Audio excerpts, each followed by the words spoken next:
haven, preserving the eternal annals of Warhammer. The galaxy had begun to dim long before the final wars erupted. Suns bled themselves dry in silence, their pale light flickering across broken fleets adrift among the stars. Vast cities lay hollow, their glass spires fractured and crumbling, as though even stone and steel had grown weary of holding together. On 1,000 worlds, banners still flew in the windless air, but their colours no longer burned with pride. They sagged, forgotten emblems of an empire stretched too far, too long, and too thin. The silence of decline clung everywhere, thick as dust, and every heart that lived beneath it knew the truth. The age of glory was dying, and yet, within this dying age, there remained voices, fierce, defiant, unwilling to surrender to the slow unravelling of history. Some called themselves loyalists, others whispered darker names in cloaked gatherings. Their oaths, once bound to a single throne, had splintered like the stars above, and in those fractures, betrayal began to grow. It began quietly, as it always does, in moments unseen. A gaze that lingered too long, a word of dissent not silenced, a promise spoken in shadow. And at the centre of it all, torn by silence and haunted by possibility, stood him. He was not yet a traitor, nor yet a saviour. He was only a man born to command, raised to believe his hand alone could steady the galaxy. His armour gleamed still, though the polish hid the cracks in its steel. His gaze carried weight, though behind it burned a torment he could not confess. For all the oaths he had spoken, all the wars he had won, there remained an emptiness. The gnawing knowledge that loyalty itself was brittle, and the bonds of brotherhood thinner than he had once believed. He had led fleets into the abyss, bled entire worlds dry to protect the dream of empire, and yet, as he stood among the ruins, he wondered if the dream had ever truly been his. Beneath the skies of Carthus Prime, he lingered upon a balcony of broken marble. The city stretched out below him in silence. The great amphitheatres that had once echoed with the voices of thousands now yawned hollow, their seats cracked, their statues half toppled into dust. He watched the night, but it was not the stars that held him. It was their absence. So many gone now, extinguished in endless campaigns. He could still name them, those stars that had once been worlds alive with music, now silent cinders. Names carved into memory, names carried in shame. The wind stirred, carrying with it the echo of laughter he had once known. His brothers in arms, their voices bright in halls that no longer stood. He could almost hear them, but the echo turned, sharpened, became whispers. Betrayal, ambition, freedom. He pressed his hand against the balcony's edge, the stone cold beneath his gauntlet, as though to ground himself against the weight of what pressed upon him. And as he stood there, he thought not only of himself, but of you.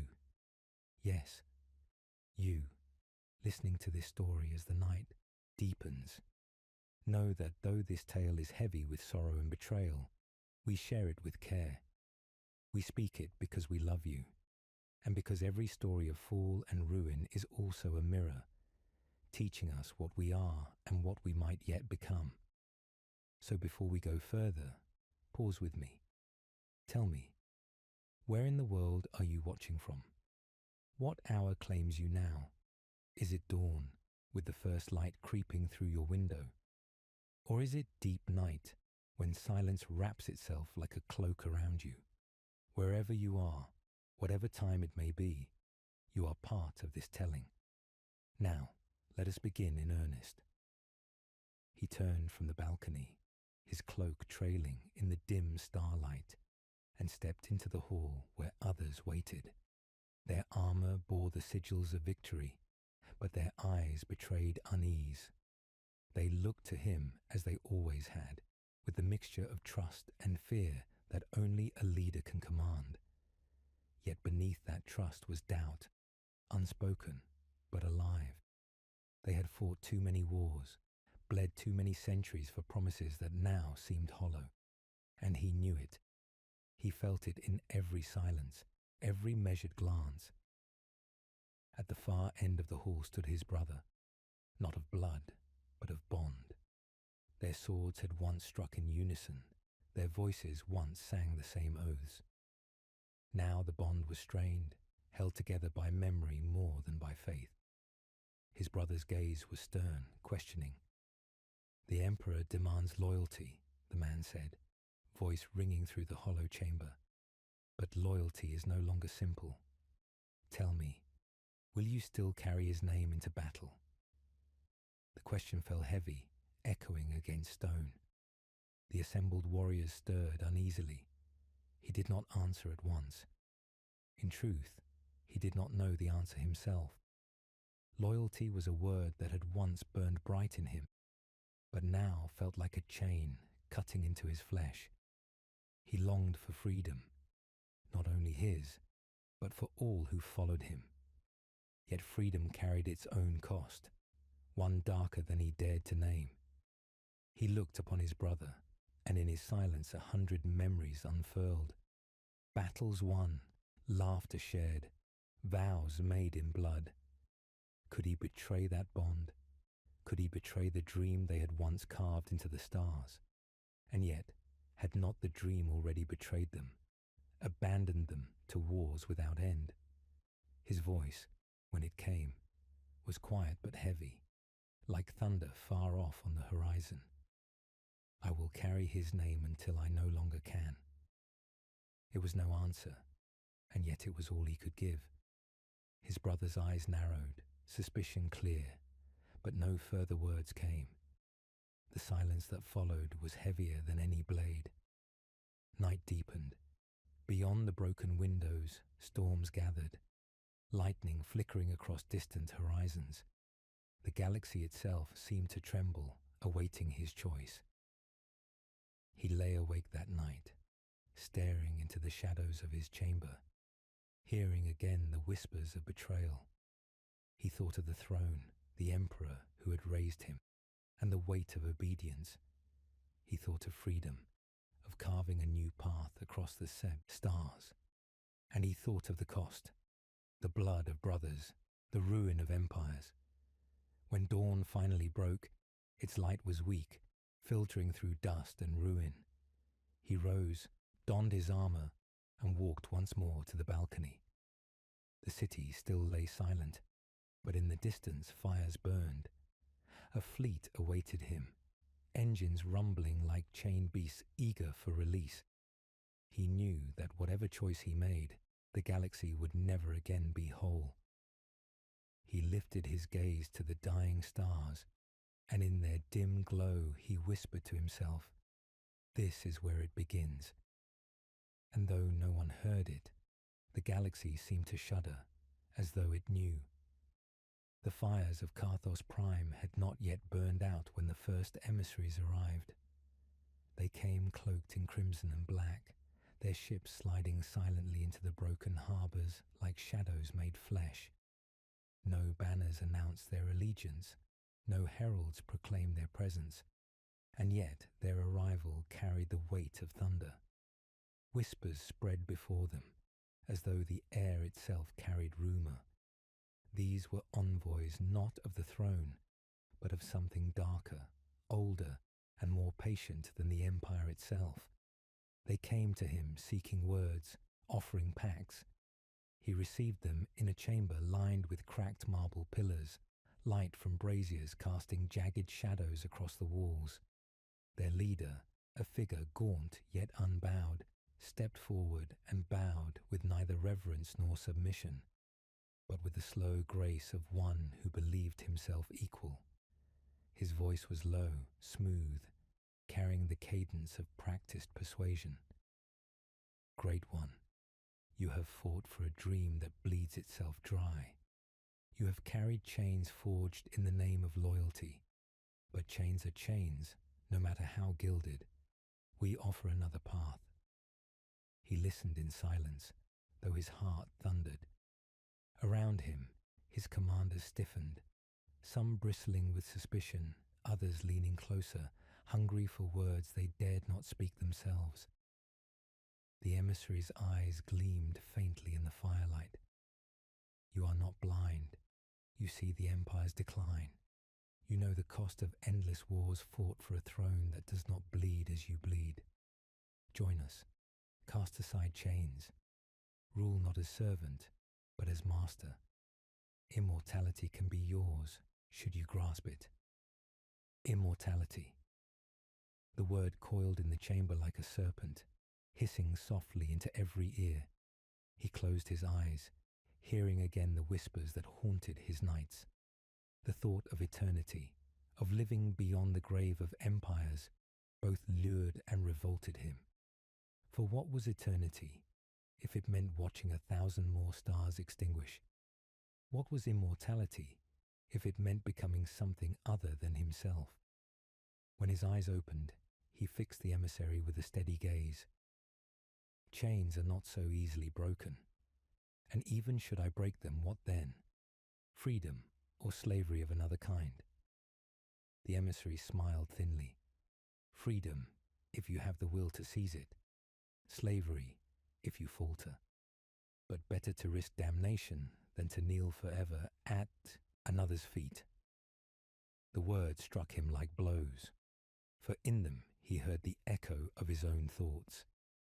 He dismissed the emissaries with neither acceptance nor denial, and their shadows slipped back into the night, leaving only unease behind. His commanders spoke at once, their voices clashing. Some demanded their deaths, fearing corruption. Others argued for alliance, hungry for strength. He silenced them with a single gesture. Enough, there is no choice tonight. But his mind knew otherwise. The choice had already begun. That night, as storms writhed across the horizon, he sat alone in the war chamber. Maps of burning worlds sprawled before him. His brother entered quietly. The bond they still shared taut, but not yet severed. You should have killed them, his brother said. Their words are poison. Every moment they breathe is another moment of danger. He did not look up from the maps. Perhaps. But poison has its uses. Even venom can be a weapon, if wielded with care. His brother stepped closer, fury barely restrained. You speak like one already lost. Do you not see what they offer? It is not freedom, it is corruption. You would not be master, only pawn. And when the day comes, they will cast you aside as they cast aside all things. Finally, he raised his eyes. In them burned exhaustion, sorrow, and a longing he could not name. And what am I now, brother? Pawn, servant, a blade wielded by a throne that never weeps for those it breaks? Tell me, what am I? The silence that followed was sharper than steel. His brother turned away, unwilling or unable to answer. In that silence, the bond frayed further. Days passed, and the world of Carthos groaned beneath gathering storms. Fleets departed, some swearing loyalty still, others hesitating, their eyes shadowed with doubt. In taverns and barracks, whispers spread of secret councils, of promises whispered in the dark. The name of the throne was spoken less, and the names of new gods began to rise. He felt it everywhere, the slow, inevitable turning of the tide. Yet within him the war was fiercest. His nights were haunted by dreams, visions of endless battlefields stretching into eternity, his hands drenched in blood that never washed away. Sometimes he saw himself crowned in light, worshipped as saviour. Other times he was a shadow among shadows, chained to unseen masters. Always the stars died around him, until only silence remained. He would wake drenched in sweat, his heart heavy, the taste of ash thick on his tongue. One evening, A confidant came to him, a woman who had fought at his side for decades, whose loyalty had never wavered. Her armour bore the scars of countless wars, her eyes weary yet resolute. She knelt before him, not as servant, but as friend. "Turn back," she said softly. "Do not follow this path. I know you doubt. I know you are weary, but betrayal will not heal you. It will only damn you. Remember who you are." Her words cut deeper than any blade. For a moment, he felt the weight of choice settle upon him like a mountain. He could turn back. He could silence the whispers, cast out the shadows, and cling still to loyalty, to brotherhood. He looked into her eyes, saw the truth of her plea, and wanted to believe. But even as he wished it, another memory surfaced. The hollow amphitheatres, the broken banners, the countless dead whose names the throne would never speak again. Could he bind himself forever to such silence? Could he condemn himself and those who followed him to endless sacrifice for nothing? He took her hand, held it tightly, and whispered, "I remember, but memory does not mend chains." Her face fell, sorrow flooding her gaze. She understood, though he had not spoken the word. The silence between them was farewell, though no blade had yet been drawn. She bowed her head, rose, and left without another word. When she was gone, he stood alone once more. Outside, the storms raged, and thunder rolled across the broken city. He walked again to the balcony, where the stars burned dim and dying. He felt their light upon him like judgment. Somewhere within the shadows, he thought he heard the emissaries' voices again, patient, promising, inevitable. And though he did not speak it aloud, his heart had already chosen. The council chamber on Karthos was carved from stone older than memory, its walls etched with the faded victories of empires long dead. Torchlight flickered along the cracked reliefs, casting restless shadows that seemed to whisper of triumphs and betrayals past. It was here that he called his most trusted, if trust could still be said to exist, and gathered them around the war table. The surface of the table was scarred with maps and runes, a galaxy etched in pale lines, its stars flickering with the soft pulse of dying embers. Around it stood brothers, rivals, and watchers, each wearing their own mask of loyalty. The first to speak was the mentor, an old commander whose hair had turned to silver and whose voice carried the weight of forgotten campaigns. He leaned heavily on his staff, his eyes narrowing. "I see storms in your silence," he said, addressing him as though they were alone. "Your heart drifts toward shadows. I warned you once. Ambition is a blade that cuts deepest at the hand that wields it. Do not turn against the throne.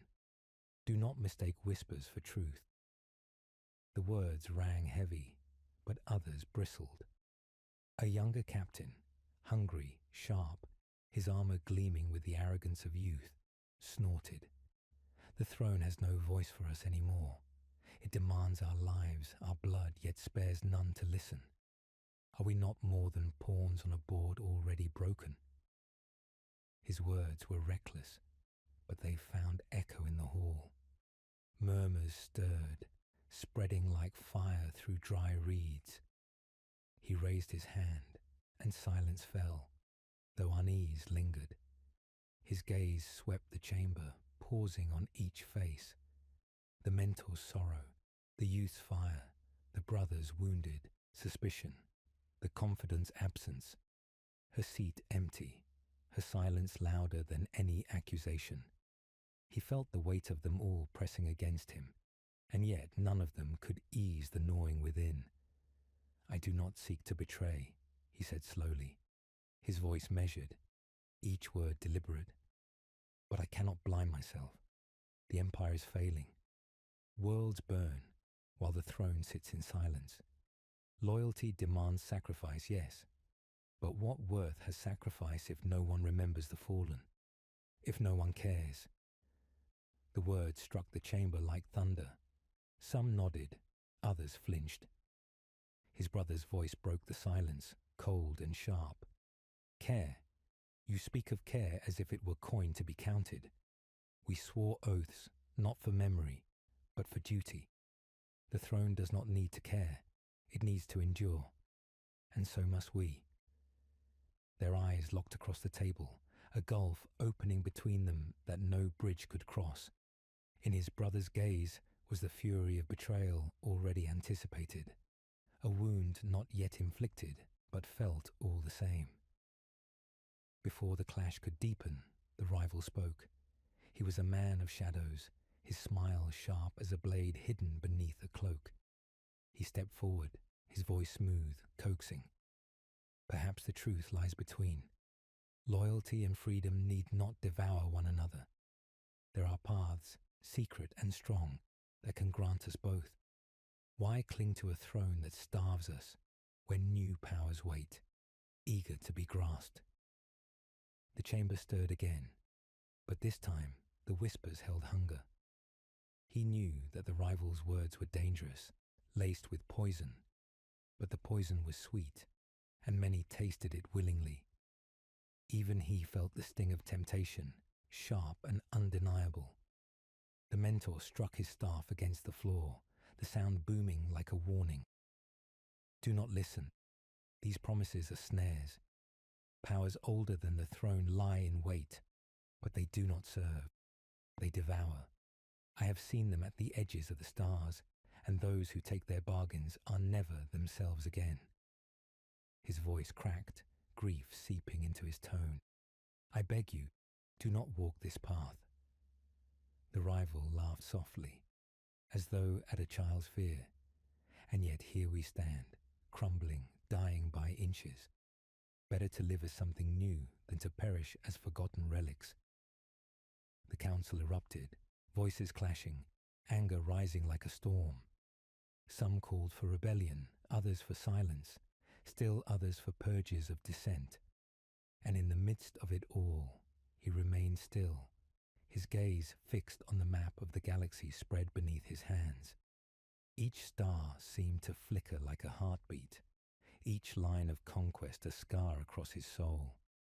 He felt as though he stood not in a chamber, but on the edge of an abyss, and the voices around him were the winds that threatened to drag him down.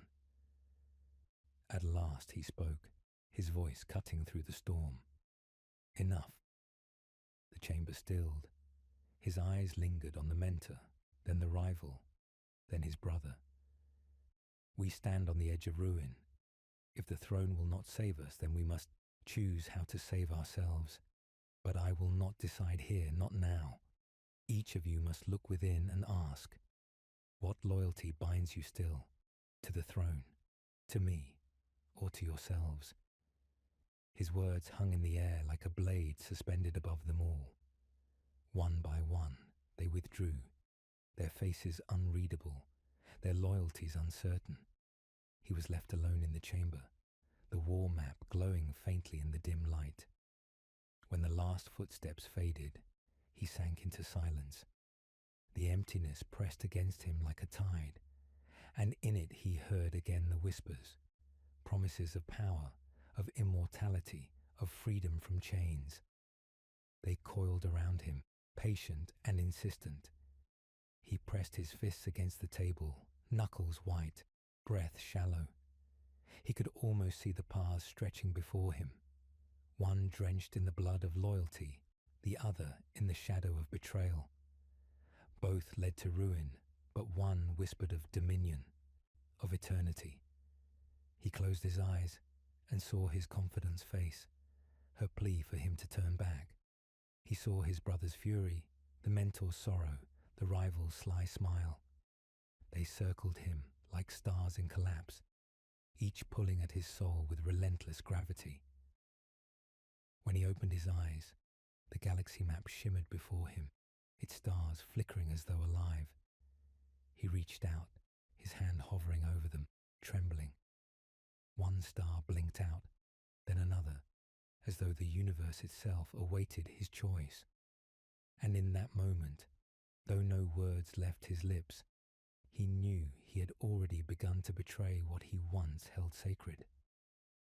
Beyond the walls, the storms of Karthos raged, thunder rolling through the night. The first stones of Empire's collapse had already shifted, though none yet heard the avalanche to come.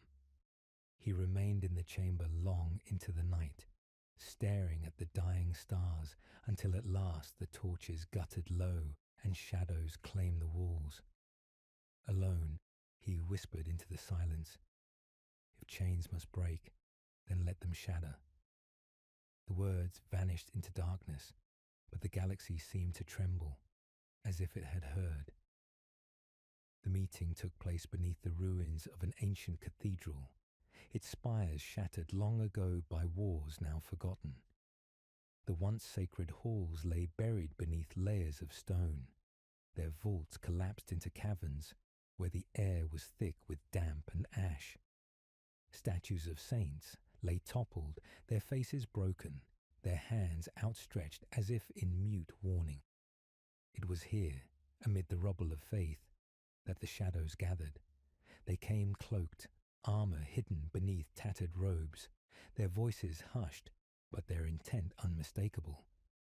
Torches burned low, casting long and flickering silhouettes across the fractured walls. He descended into the chamber with heavy steps, his cloak trailing dust, the weight of his decision pressing against him like a millstone. This was no council of loyalty. This was a gathering of those who had already chosen the other path, and in their eyes burned both hunger and fear. At the center stood the emissaries, those who had once spoken of chains and freedom. Their presence was steady, patient, as though they had known he would return to them. They did not bow, nor did they smile. They merely waited, as if the galaxy itself had ordained this moment. "You have come," the emissary said softly, his words echoing off the hollow stone.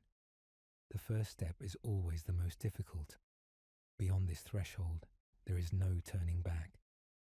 He said nothing at first, his gaze fixed upon the floor, where fractured tiles bore the faded sigils of forgotten gods. Once, men and women had knelt here in worship. Now it was he who stood upon their ruin, preparing to make a covenant of his own. The rival was already present, leaning against a broken pillar, his smile sharp and knowing. "I told them you would come," he said with quiet triumph. "The Empire holds you no longer. You see as I see. Its glory is ash, its promises lies. We are the future now." From the shadows, the old mentor's voice rang out, bitter and hoarse. "The future you speak of is death. Do you not smell it in this place? Do you not hear the silence of those who prayed for salvation and found only ruin? You would turn us into the very ruin we swore to prevent." The rival sneered. "Better ruin on our own terms than servitude under a throne that does not bleed." The hall stirred with divided murmurs. Some shifted uneasily, others nodded in agreement. He felt the pull of their voices like tides against his will, each one tempting, accusing, pleading. His hand tightened on the hilt of his blade, though he did not draw it. The emissary stepped forward, raising a hand to silence them all. No empire endures forever, not thrones, not crowns, not even gods. But there are powers that do not fade. They wait in the dark, eternal, patient. They offer strength beyond mortality, unity beyond loyalty, freedom beyond chains. All they ask is that you open yourself to them. Make the pact, and you will never again be servant to any throne. The words coiled in the chamber like smoke. He felt them sink into him, cold and alluring. The whispers that had haunted his nights grew louder, clearer, as though the emissary's voice was only their echo. He closed his eyes, and for a heartbeat saw visions. a galaxy aflame, his legions unchained, stars bending beneath his command. Yet behind the vision lurked shadows, endless and suffocating, and he knew that freedom carried its own chains. When he opened his eyes, all were watching. His brother was not there, nor the confidant whose plea still lingered in his memory. This was not a council of brothers. This was the birthplace of betrayal. He spoke, his voice low, each word weighted. If I choose this path, there will be no return. The throne will call us traitors. Our names will be curses upon the lips of those who come after. The empire will hunt us, and all we have loved will be lost. The rival's smile widened. Then let them curse, let them hunt. We will endure while they fade. The mentor shook his head, grief hollowing his face. You would damn us all. The emissary's eyes fixed on him, unblinking. And what say you? Silence stretched long. He felt the chamber's air thicken, as though the stones themselves held their breath. He remembered his confidant's plea, the sorrow in her eyes. He remembered his brother's fury, the unyielding faith in his voice. He remembered the countless dead, names written in ash, forgotten by the throne. And he remembered the chains, the endless wars, the commands given from a distant hand that never bled. At last, he whispered, "Let the pact be spoken." A tremor rippled through the chamber, as though the very earth recoiled. The emissaries drew closer, their hands outstretched. Symbols were carved into the stone with blades of light, burning crimson into the ancient floor. The air grew colder, the shadows deeper. He stepped forward, his heart pounding, and placed his hand upon the mark. Pain seared through him, not of flesh, but of soul, as if the chains within him were being torn apart and reforged anew. Voices surged in his mind, thousands, millions, chanting, promising, demanding. He staggered, but did not fall. His eyes burned with visions of eternity, stars dying and being reborn, galaxies torn asunder and remade, his name whispered like a curse and a prayer across endless time. When it ended, he stood trembling, his breath ragged. His armor felt heavier, yet his heart felt strangely hollow, as though something essential had been cut away. Around him, others placed their hands upon the mark, their faces contorted in ecstasy and terror. The rival's laughter rang sharp, triumphant. The mentor turned away, his shoulders bowed, his eyes filled with despair. The pact was sealed. He looked upon those gathered, their eyes now glimmering with the shadow of what they had touched. He felt the bond between them shift, no longer bound by loyalty to a throne, but by something darker, deeper, more enduring. They were no longer merely soldiers. They were conspirators, oath-breakers, traitors. As he left the cathedral, dawn was breaking above, its light pale and weak against the storm clouds gathering on the horizon. The city of Carthos lay silent, unaware that history had turned within the earth beneath its feet. He paused upon the broken steps, the wind tugging at his cloak, and for a moment he almost wished he could undo what had been done. But the pact was spoken, the chains shattered, and the path ahead was set. He whispered to the rising sun, his voice lost in the storm. So begins the fall. The storms of Carthos had not yet passed when the challenge came. Word spread across the fleets like fire leaping from mast to mast. A rival had risen, bold enough to question his command, reckless enough to test him before the eyes of all. It was not whispered in secret halls, not hidden in the shadows of conspiracies. It was spoken aloud, in the open, a gauntlet thrown at his feet.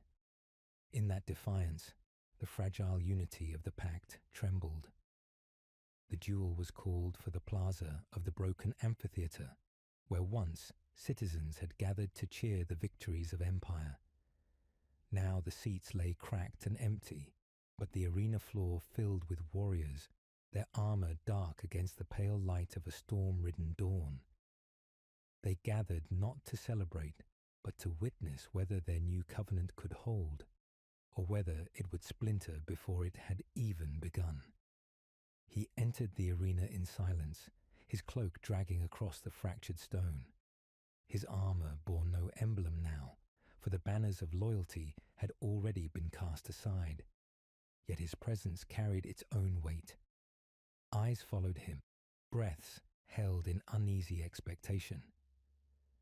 Across the arena stood his challenger, the younger captain whose hunger had long burned too bright. The man's armor shone still, unmarred by doubt, his blade held high, as if he already saw himself crowned in triumph. "You would lead us into betrayal," the captain called, his voice ringing against the stone. "But I say you are unfit. The pact you have made was not consented by all. If chains must be broken, then let it be by one worthy, not by a man too fearful to declare himself openly." The words echoed, harsh and cutting. Murmurs rippled through the gathered host, some nodding, others shaking their heads. He felt their eyes weigh upon him, testing, measuring. He stepped forward, his hand resting on the hilt at his side. His voice, when it came, was low, carrying not fire, but gravity. "You call me fearful, yet here you stand, blade in hand, trembling in your youth. You think power is a crown seized in one stroke. You do not yet understand the cost of carrying the lives of thousands in silence, of watching stars die for decisions you cannot take back. But if it is challenge you demand, then I will not refuse." The circle cleared, silence falling heavy. The storm above rumbled, lightning splitting the sky as though the heavens themselves would bear witness. The clash came swift. Steel rang against steel, sparks leaping like fireflies into the wind. The younger captain pressed hard, each strike filled with fury and hunger.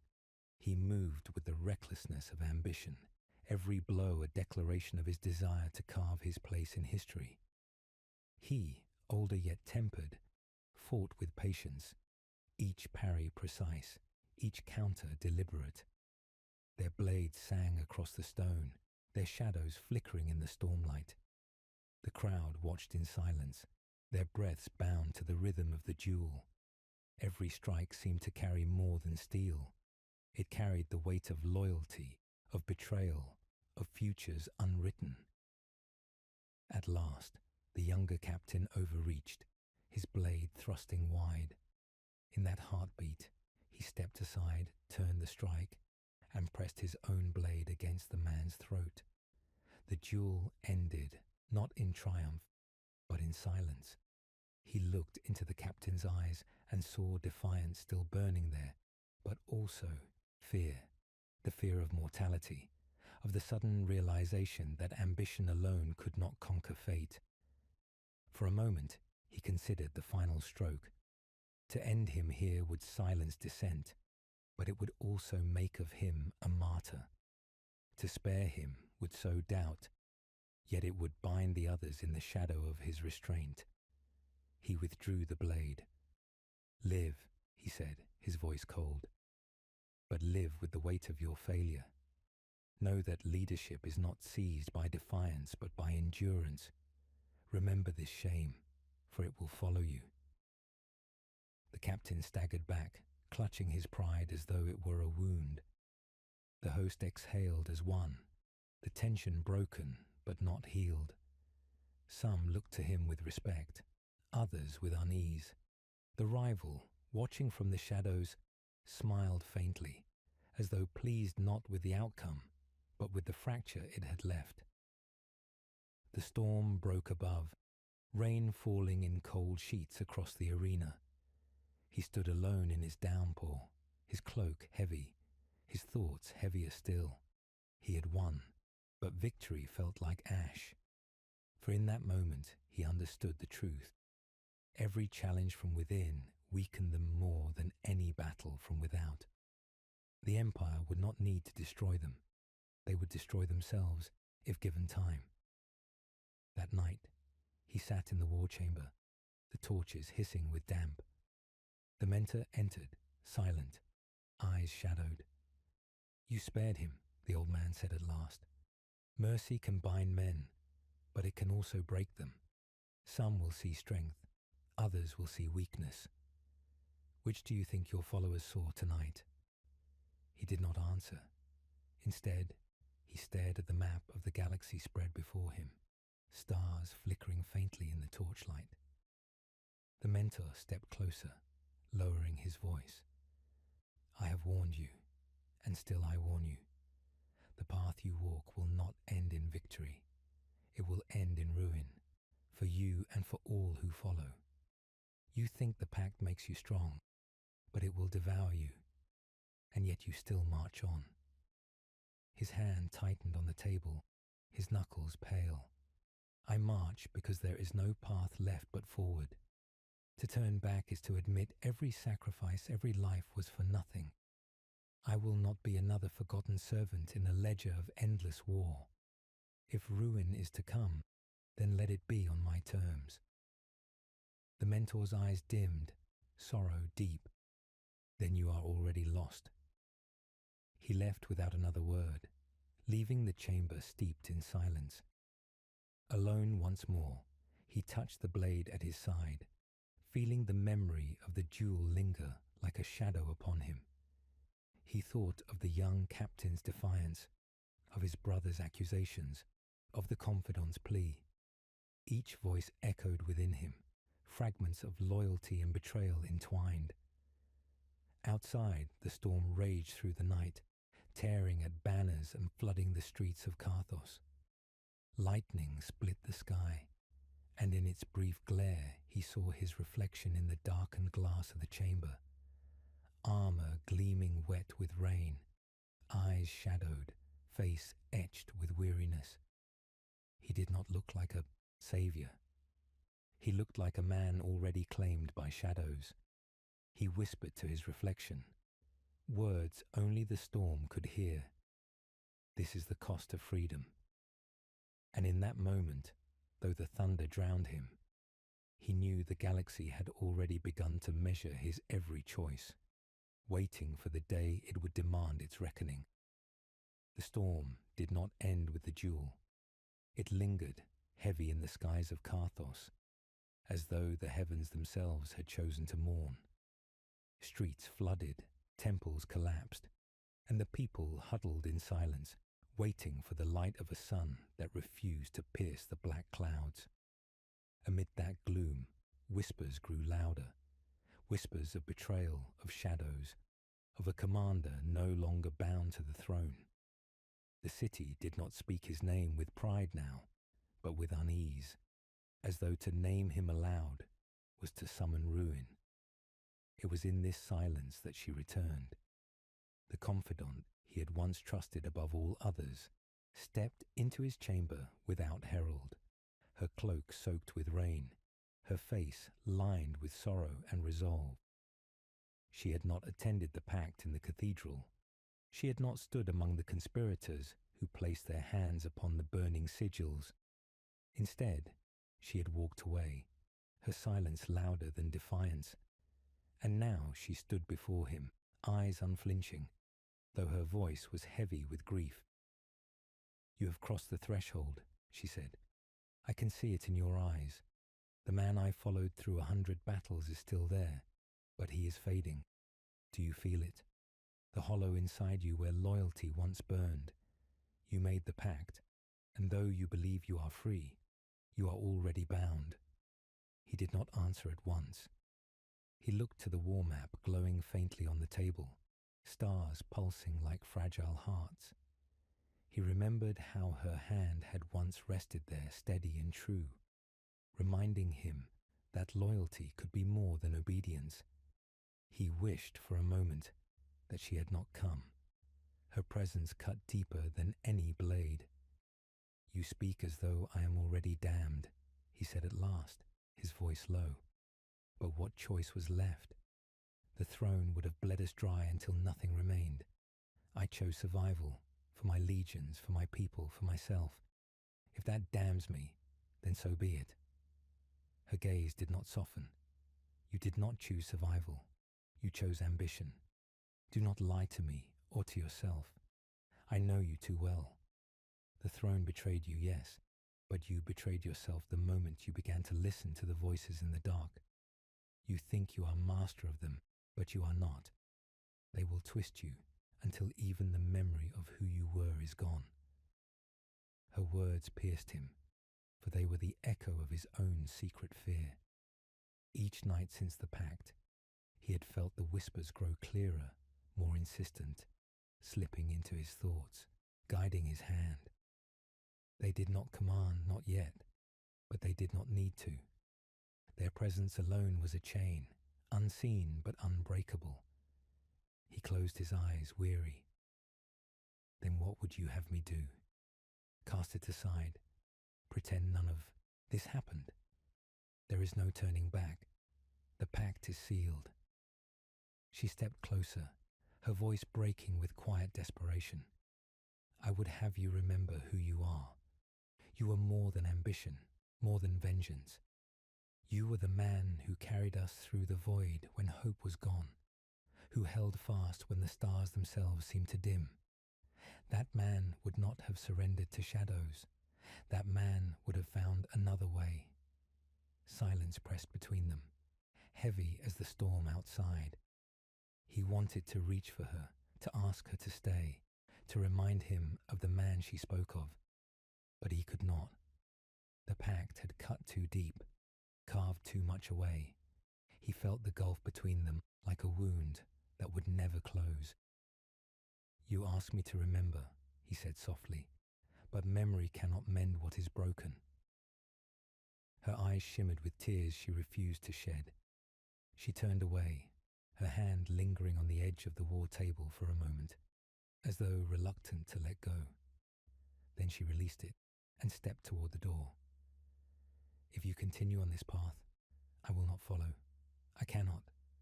I will not betray what we once swore, even if you already have. He watched her leave, her footsteps echoing down the hall like fading drums. He wanted to call after her, to beg her to stay, but the words died on his tongue. When the door closed, the chamber felt colder, emptier. He sank into silence, staring at the war map until the stars blurred into shadows. That night, he dreamed again. The whispers were louder now, no longer fragments, but voices, clear and patient.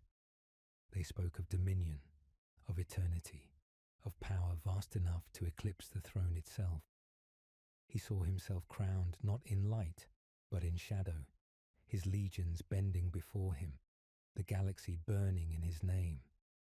Yet even in the dream, he felt hollow, as though each vision of triumph cost him something he could not name. He woke with his breath ragged, his hands trembling, the echo of her voice still clinging to him. Remember who you are. The following day, he stood before his commanders, their armor dark, their eyes restless. He did not tell them of her words nor of his dream. Instead, he spoke of war. The throne will come for us. Already they gather fleets to strike. We cannot wait. We must strike first, or we will be crushed before we can stand. The rival smiled, pleased. At last you speak as one unbound. The pact has given you vision. Let us carry it into the stars. The mentor bowed his head, saying nothing, but the sorrow in his eyes was unmistakable. His brother stood apart, silent, gaze sharp as a blade. Trust between them had become a wound that would not heal. He gave the order, and the fleets prepared. Engines roared, banners were torn down, and weapons were sharpened. Karthos itself trembled as ships rose from its broken harbours, thunder shaking the skies.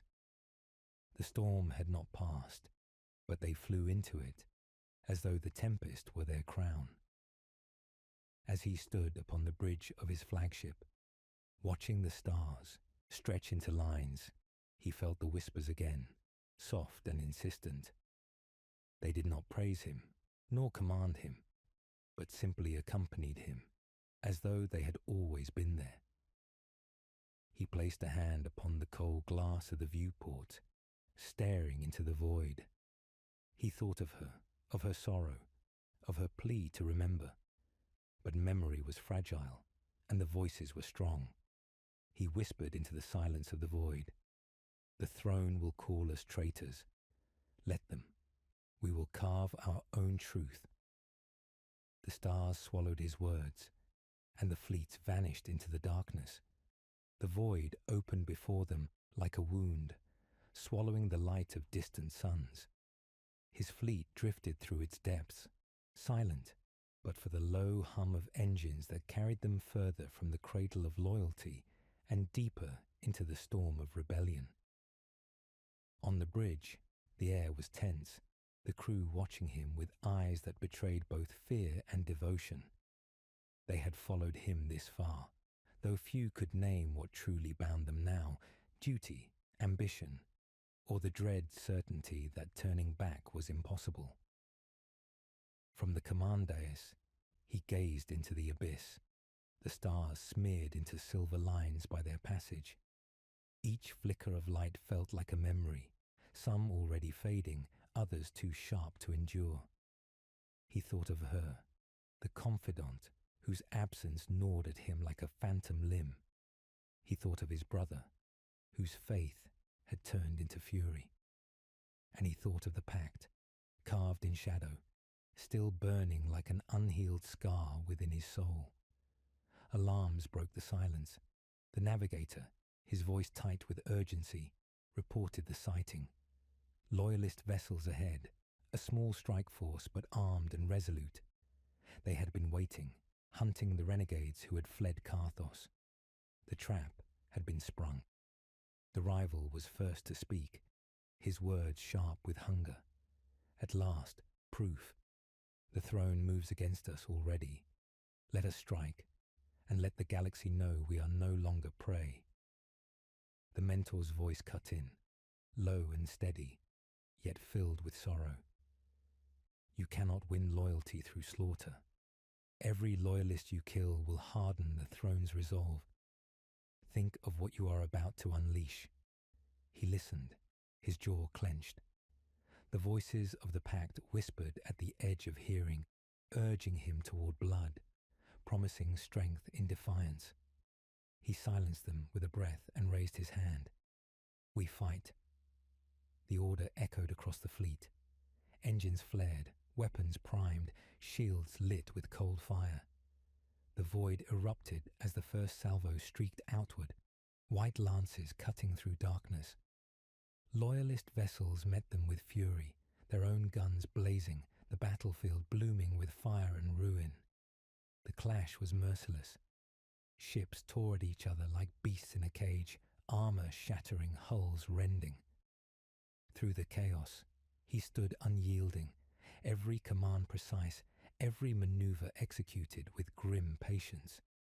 The rival, exultant, pressed for reckless charges, but he reined them back, knowing that victory bought with madness was only another form of defeat. On the view screen, he watched as one loyalist vessel broke apart, its core igniting in a silent burst of fire. He felt no triumph, only a deeper weight pressing upon his chest. These had once been brothers, comrades who had bled beside him in the name of the same dream. Now they were ashes scattered across the void. His brother's voice came through the comms, clear and cold. You betray us with every breath. Do you think this path will lead you anywhere but ruin? You are lost, and I will see you ended before I let you drag the galaxy down with you. The words struck harder than any weapon. He stared into the firelit void, and for a moment he longed to answer, to plead, to remind his brother of the bonds they had once shared.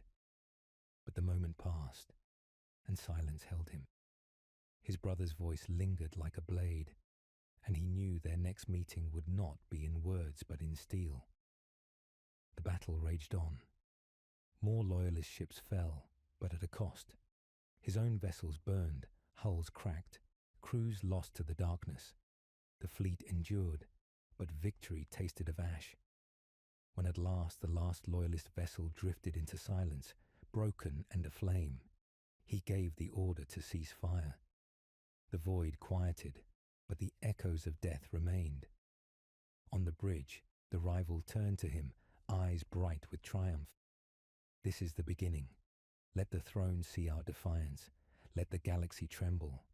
Today, we have shed the last of our chains. The mentor shook his head, his voice heavy with grief. No, today, you have severed the last thread that bound you to mercy. There will be no turning back now. You may call it freedom, but it is a freedom that bleeds. He said nothing. He stood upon the dais, his gaze fixed on the void, watching the wreckage drift, the flames flicker out, the silence settle like a shroud. He felt the pact whisper again, louder now, more insistent. They praised his choice, promised him strength, assured him that he had taken the first true step toward eternity. Yet beneath their words, he heard the hollow echo of loss and it gnawed at him. That night, alone in his chamber, he could not find rest. He replayed the battle in his mind, every explosion, every scream, every silent death drifting into the void. He remembered his brother's voice, sharp with fury, and her face, pleading for him to turn back. Their images mingled with the whispers, a storm within him that no silence could contain. He walked to the viewport, staring at the stars beyond. Some glimmered faintly, their light already centuries old, reaching him across gulfs of time. He wondered how many of those stars had already died, how many were already ashes, though their light still lingered. He wondered if that was what he had become, light still burning, though his soul had already fallen into shadow. The rival came to him before dawn, his voice eager. The men are restless. They want to know what comes next. Will we strike again? Will we claim new worlds? They are ready for conquest. He turned, his eyes heavy. Conquest will not save us. Every world we take will become another battlefield, another grave. This war is not for dominion. It is for survival. The rival laughed, low and sharp. Survival? No, it is for power. Do not lie to yourself. The pact was not forged for survival. It was forged for eternity, and eternity will not wait for hesitation. The rival's words lingered after he left, like poison sinking deeper. He returned to the viewport, to the dying stars. He pressed his hand against the glass and whispered to himself, barely more than breath. Survival or eternity? Which chain have I chosen? The void gave no answer. Only silence, vast and unbroken, filled the space around him. The fleet drifted through silence, their hulls scarred by the loyalist ambush, their banners torn by flame and storm. Every vessel bore wounds, some so deep they bled sparks into the void like wounded beasts.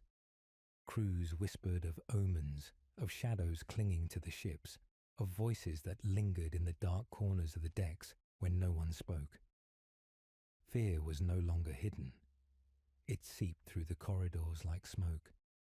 Yet beneath fear lay something sharper, doubt.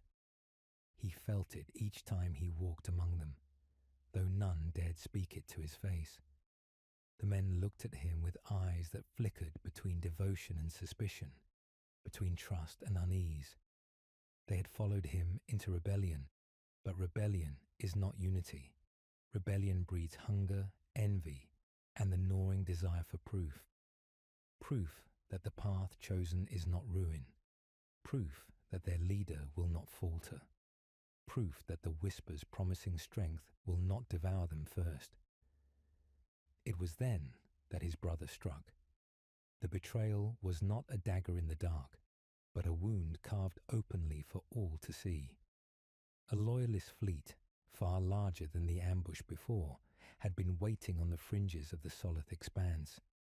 It was his brother who guided them, his voice on the comms ringing clear across the void. You will not run from this, and you will not twist more lives in your shadow. Your war ends here. The revelation cleaved through the fleet like a blade. Many cried out in fury, others in despair. To be hunted was expected. To be hunted by his own blood was unbearable.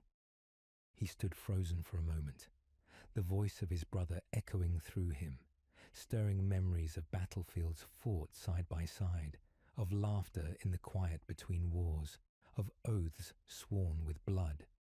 And now this. The rival seized the moment, his tone sharp as glass. I warned you. Even your own blood will not follow you.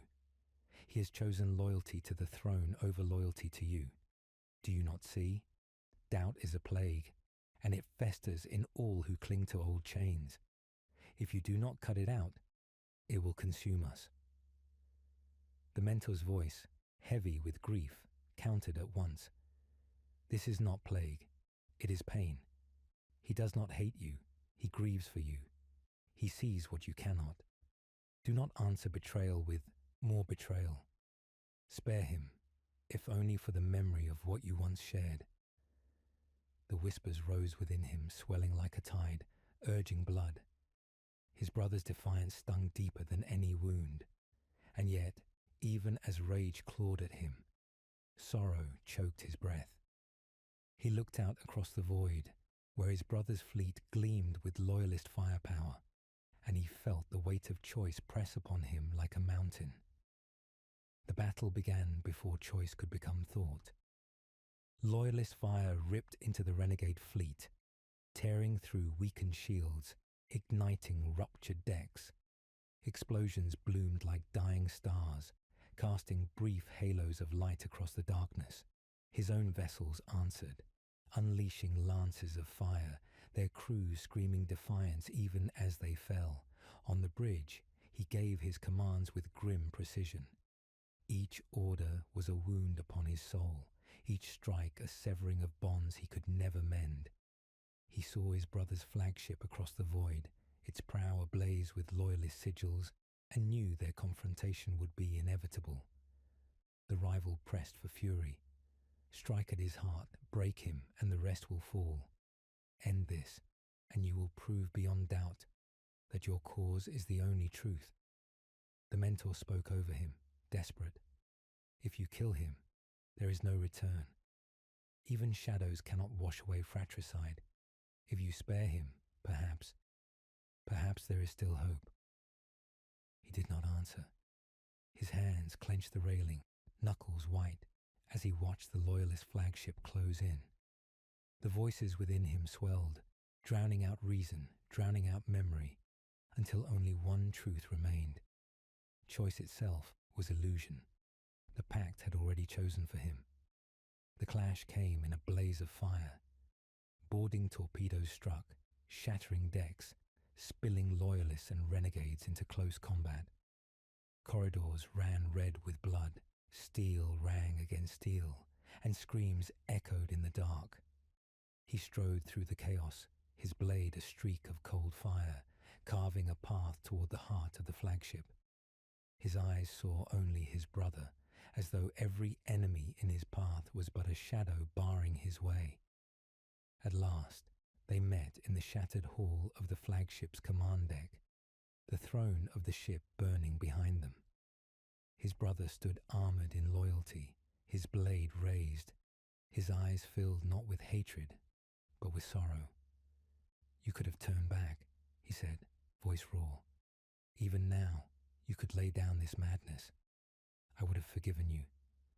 He lifted his own blade, its edge gleaming with reflected fire. There is no forgiveness left, not for me, not for us.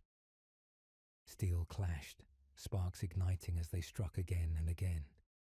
Each blow was a memory torn apart, their laughter shattered, their vows broken, their brotherhood burned to ash. His brother fought with desperate strength, each strike fueled by grief as much as rage. He fought with cold precision, each movement shaped by inevitability. The hall trembled, fires spreading, shadows writhing as if alive.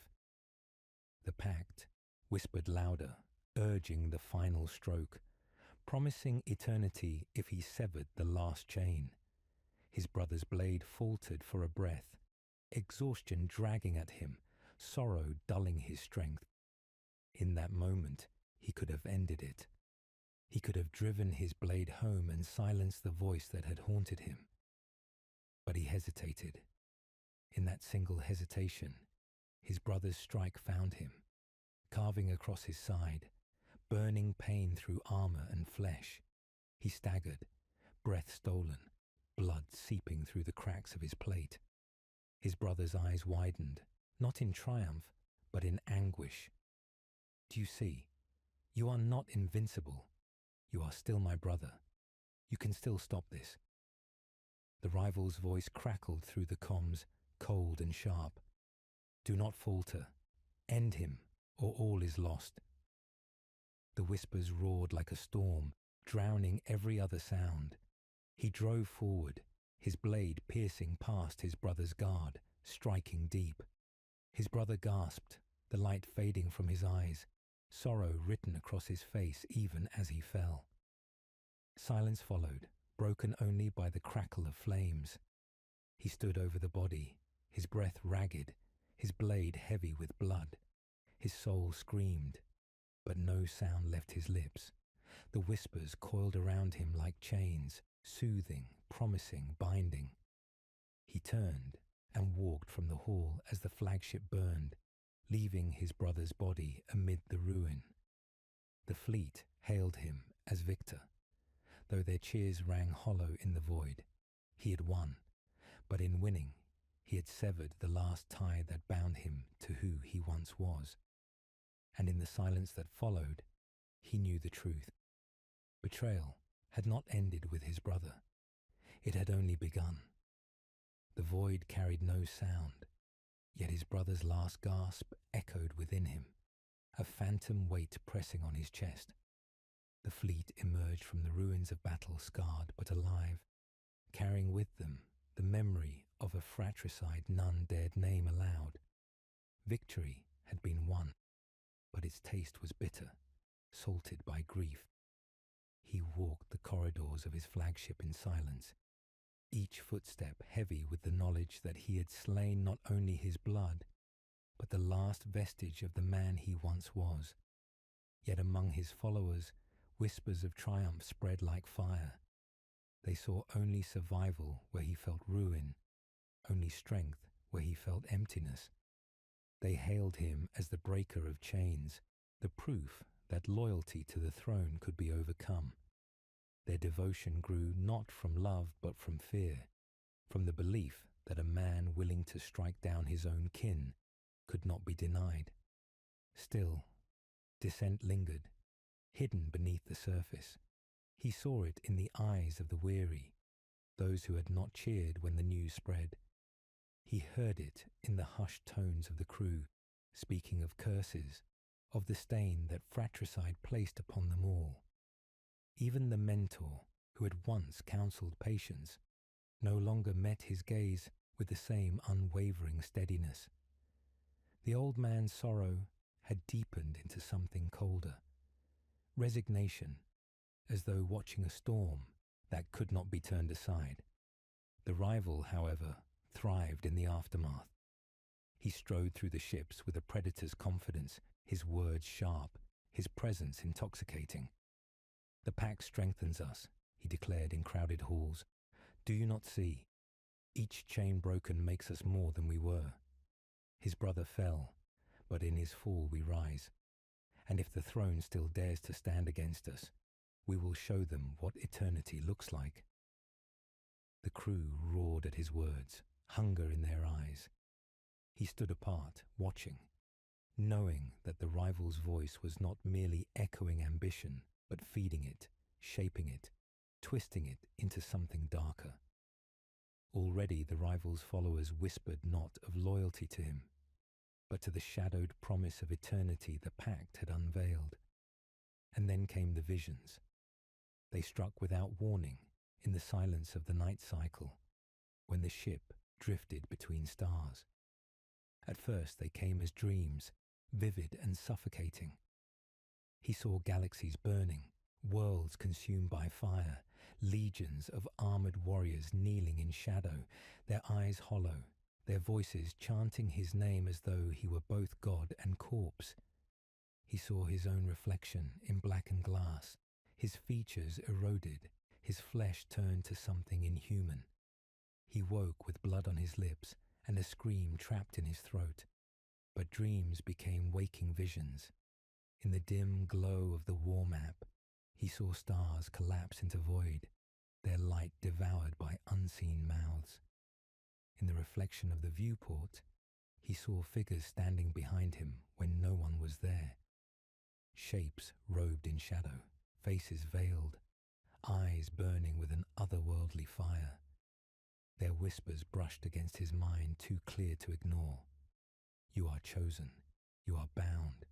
You are ours. He staggered from the chamber, his breath ragged, his hand trembling upon the wall. The pact was no longer a memory. It was alive within him, clawing at the edges of his soul. The mentor found him there, pale and shaken. You feel it, do you not? The old man said quietly. The chains you thought you broke were only replaced by others. You are not free. You are theirs. He tried to deny it, but the words caught in his throat. The visions had left him raw, unable to clothe himself in the armor of pride. For the first time, he admitted the truth aloud, if only in a whisper. They are inside me. The mentor placed a hand upon his shoulder, heavy with both pity and warning. Then resist. Whatever else you have lost, resist them. Do not let them hollow you into their puppet. There is still something of you left. I can see it, faint though it is. Cling to it, or you will be nothing more than their vessel. But even as the old man spoke, he knew resistance was fragile. The whispers did not demand obedience outright. They coaxed, they persuaded, they lured. They twisted his grief into fuel, his anger into strength, his doubt into surrender. He feared that by the time he recognized the moment of full surrender, it would already be too late. When he next stood before his commanders, his voice carried the weight of his visions, though he did not speak of them. Instead, he declared their course. They would no longer flee, no longer hide at the edges of the galaxy. They would carve out dominion of their own, worlds torn from the throne's grasp, sanctuaries where their new covenant could take root. The rival smiled, as though victory itself had spoken. At last, the throne will bleed, and the galaxy will see that we are no longer chained. But the mentor bowed his head, his silence louder than any protest. The campaign began swiftly. Fleets struck from the void, descending upon unprepared worlds. Cities burned, thrones toppled, banners of rebellion raised in blood. His armies fought with a fervor both terrifying and unnatural, as though the pact itself burned in their veins. Loyalist defenders resisted, but the fury of the traitor legions was unrelenting. Each victory carved a deeper wound into the empire, but with each wound, he felt the pact tighten its hold, as though the blood spilled was not only his enemies, but his own. And then came the night of the ritual. It was the rival who suggested it, his words honeyed with promise. The pact has given us strength, but there is more. There are powers still hidden, waiting to be claimed. Let us bind ourselves deeper, and we will be unstoppable. The gathering was held in the ruins of a conquered citadel, its walls still stained with the blood of the slain. Torches burned with unnatural light, shadows writhing as though alive. The rival stood at the center, his hands raised, chanting words that twisted the air.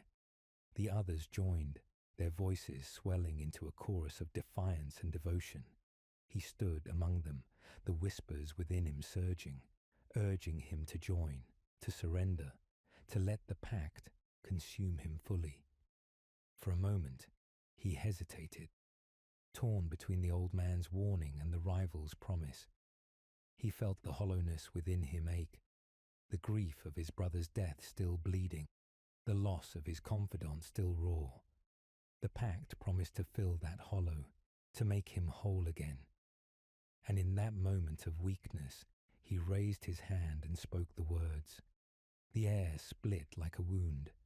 Shadows poured into the chamber, filling every corner, coiling around every soul. The torches flared, their flames burning black. The whispers became a roar, triumphant, exultant. He felt something pierce through him, binding him, claiming him. When it ended, he stood trembling, his armor heavy, his eyes burning with a light not his own.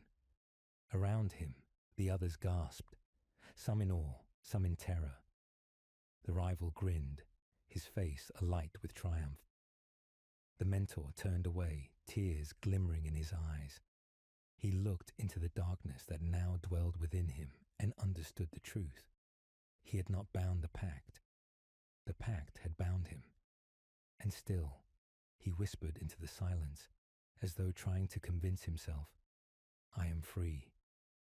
The darkness answered with laughter.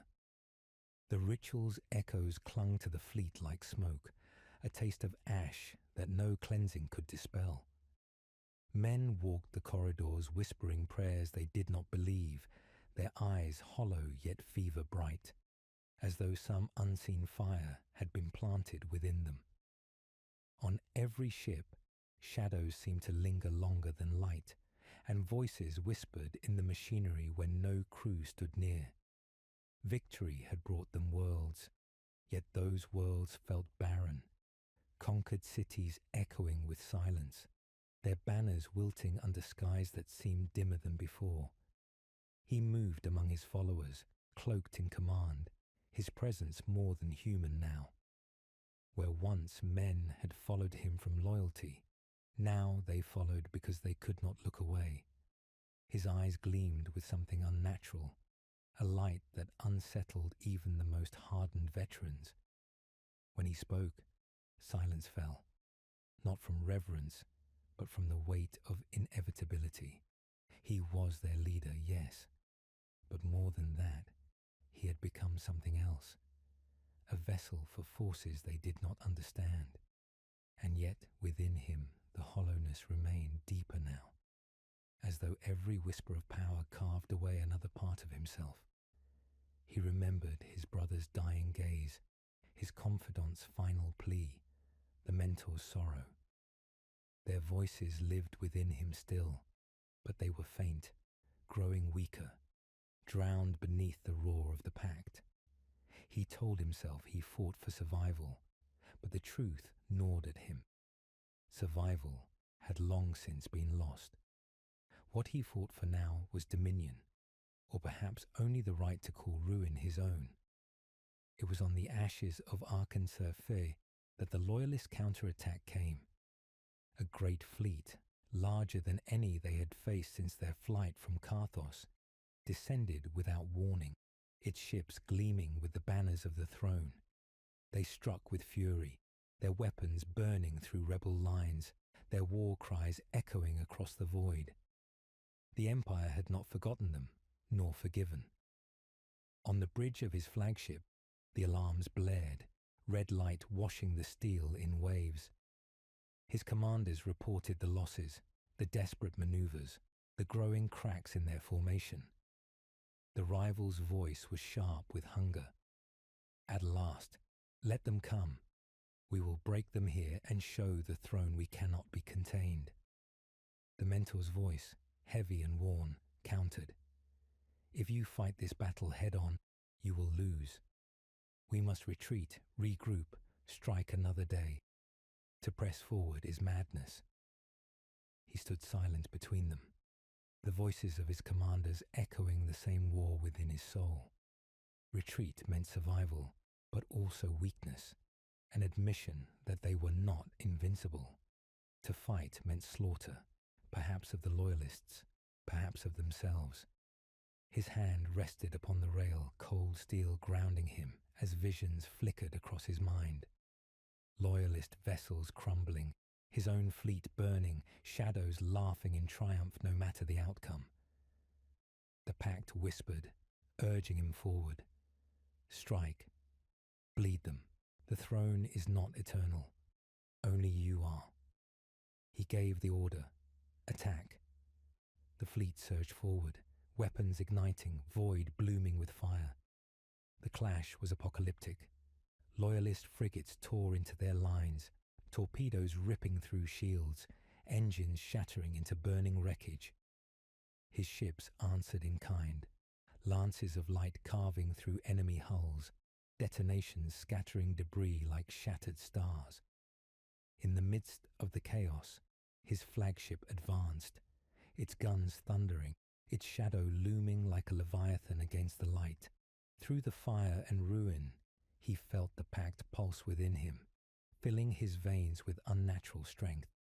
His commands came sharp, flawless, every maneuver weaving destruction. Loyalist vessels fell one by one, their deaths feeding the whispers that swarmed in his skull. He felt as though the void itself bent to his will, as though eternity was already his. And yet, amid the triumph, doubt festered. Every loyalist vessel destroyed was another scar upon his soul, another brother turned to ash. He remembered their faces, their laughter, their vows. He remembered his brother's voice declaring him lost.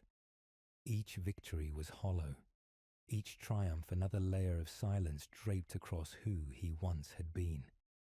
The battle reached its height when the loyalist flagship, massive and gleaming with the sigils of the throne, bore down upon them. Its guns tore into his fleet, ripping through cruisers, scattering escorts.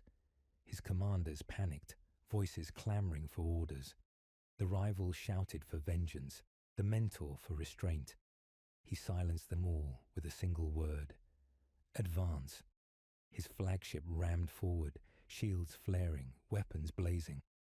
The void lit with fire as the two great vessels clashed, steel grinding against steel, torpedoes exploding in blinding waves. Boarding actions began, corridors once again drenched in blood, screams echoing in the smoke. He strode through the carnage, blade in hand, his armor gleaming with firelight. Loyalist warriors threw themselves upon him, but he cut them down one by one. His strikes guided not by training but by something darker, something that whispered with each motion. At last, he reached the throne chamber of the Loyalist flagship. Its commander stood waiting, a woman armored in silver and gold, her eyes filled with unwavering faith. She raised her blade and spoke only once. "You will not unmake what was built in sacrifice." Their clash was brutal, relentless, steel ringing, sparks flying across the burning chamber. She fought with the fury of loyalty, each strike fueled by conviction.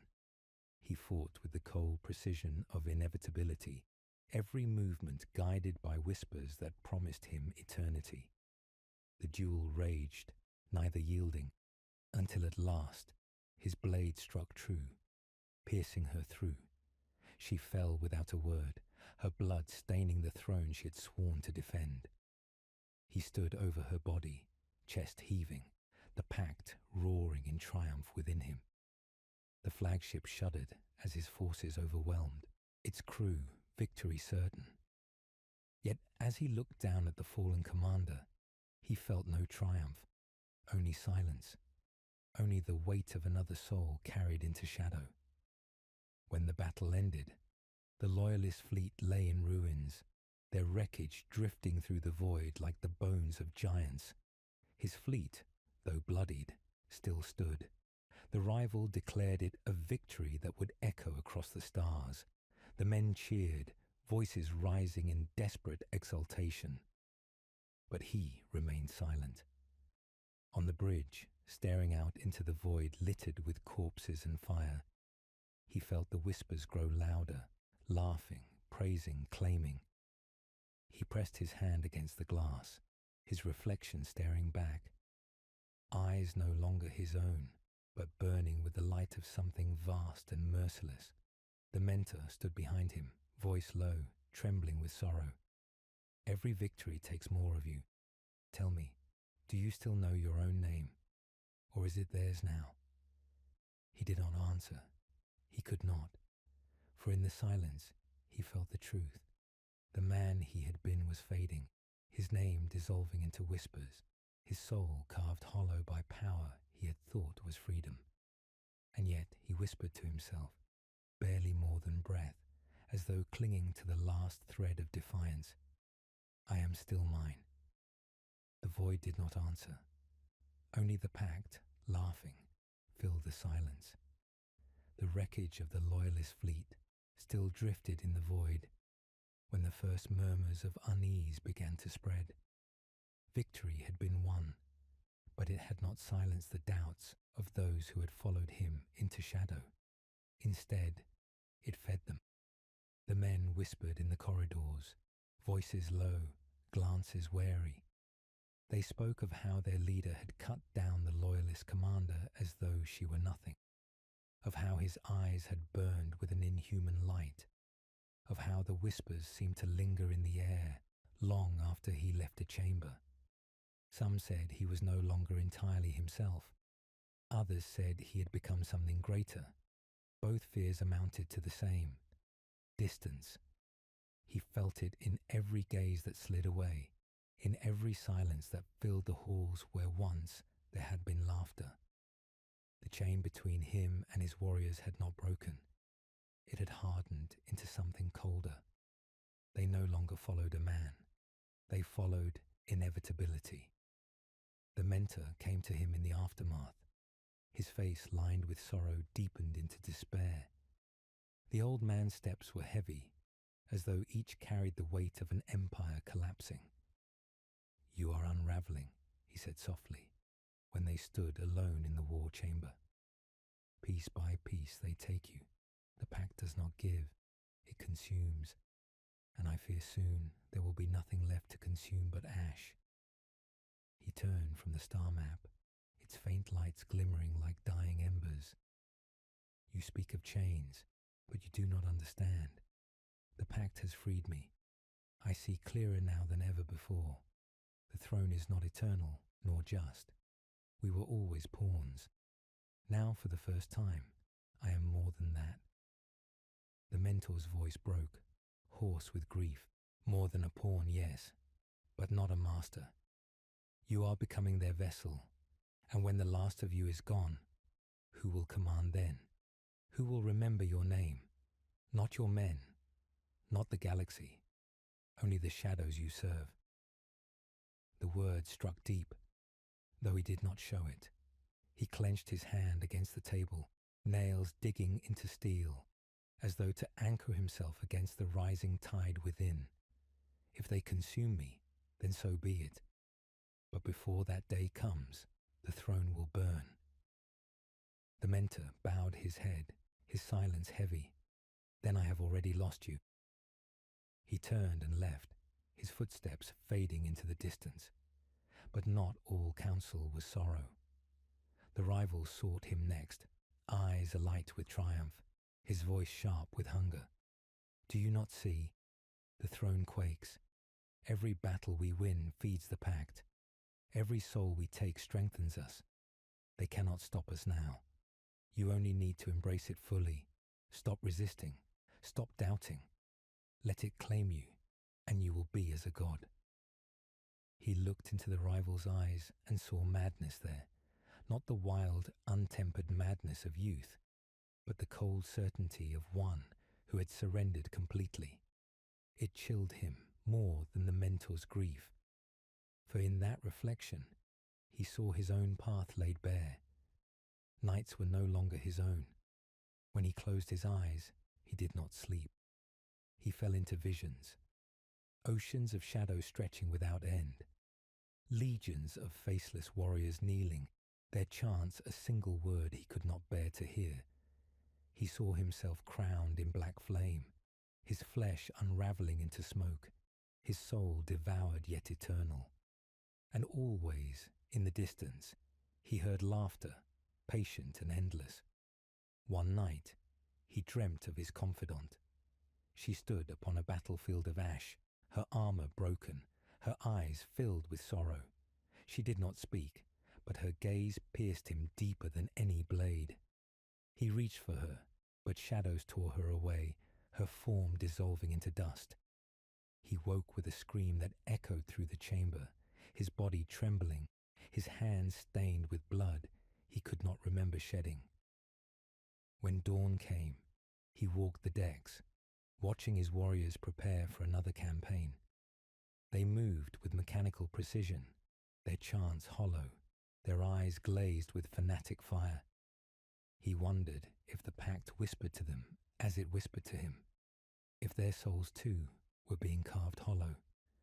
Perhaps he was not the only vessel. Perhaps they all were. The rival joined him, standing at his side, his smile thin. Do you see?